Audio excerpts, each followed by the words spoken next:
Yeah. So when it comes to the moon landings and why would they lie and all that sort of stuff, I mean, there's so many reasons, but I've been thinking about it quite a bit more recently, and it ultimately comes down to, I don't care how crazy it sounds, this is just the truth as I see it. They hide the nature of reality and the nature of creation so that they can assert themselves as the authorities over it.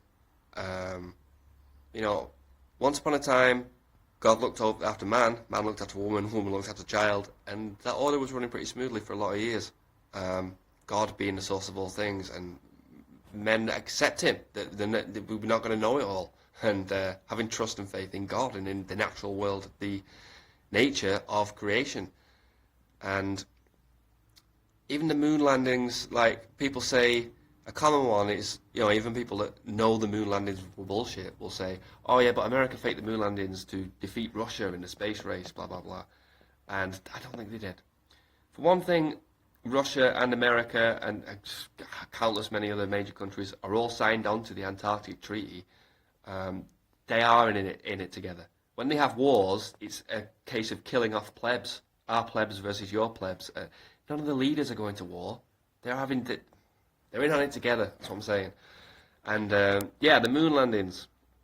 When Neil and Buzz received that telephone call from Richard Nixon via a landline to the moon, which was obviously just a TV stunt, and he had a pre-prepared script.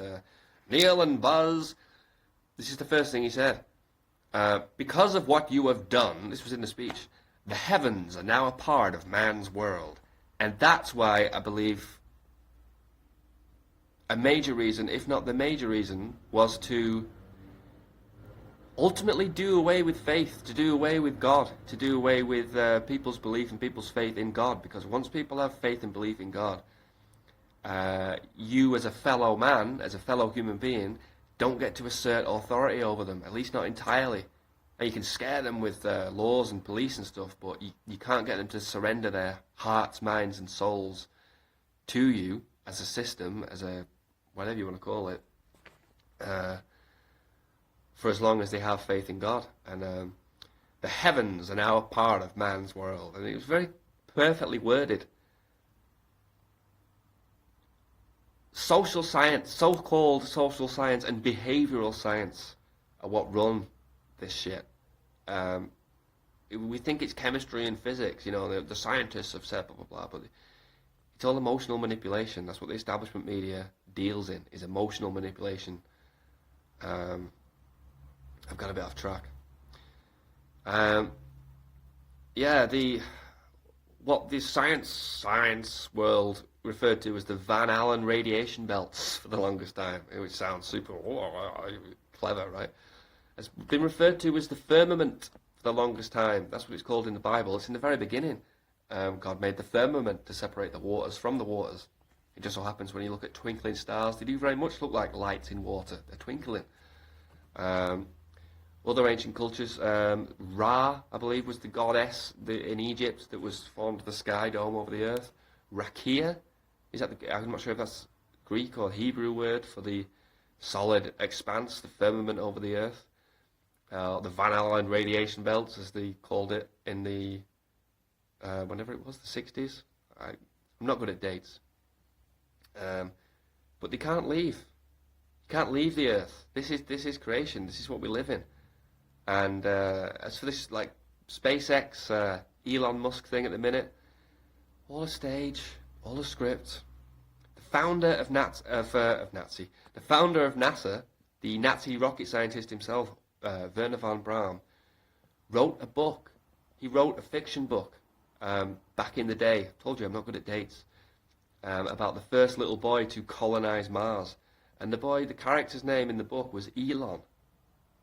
I'm not making it up. Look it up. And now we've got this guy, Elon Musk, which sounds like an aftershave more than a scientist, by the way. We've got Elon Musk, who's coming out in the media and saying just that, that they're landing on Mars and they're colonizing Mars. If they can make you believe that they can land on Mars, they can make you believe anything. If they can make you fear the air, they can make you fear anything. And fear, obviously, is a huge part of this control system, this whatever you want to call it, world we live in. Because fear constipates the conscious mind. It's not, once you're fearful, you're not willing to weigh up possibilities. You just cling to the nearest conclusion, and yeah, they hide the nature of reality in order to then supply us with a false one. They empty you out to fill you up. They've done away with, or at least they've done the very best to do away with that sense of mystery, that sense of awe for creation and for God himself, so that they can replace it with so-called science. Science, by the way, is a method, the scientific method, which almost nobody applies when looking at these things. The conclusions of celebrities on television who you are told are experts, that's not science. Accepting the conclusions of the people on TV is just, there's no other way to put it than mind control, especially when they've already layered you with the fear, and everything necessary to make you vulnerable to their conclusions. The whole heliocentric model, the whole idea of an infinite universe, that we're human, the Earth is just one speck of sand in a vast, infinite, ever-expanding, spinning, hurtling, nonsensical, purposeless, make-believe bullshit universe. It's all rooted in nihilism.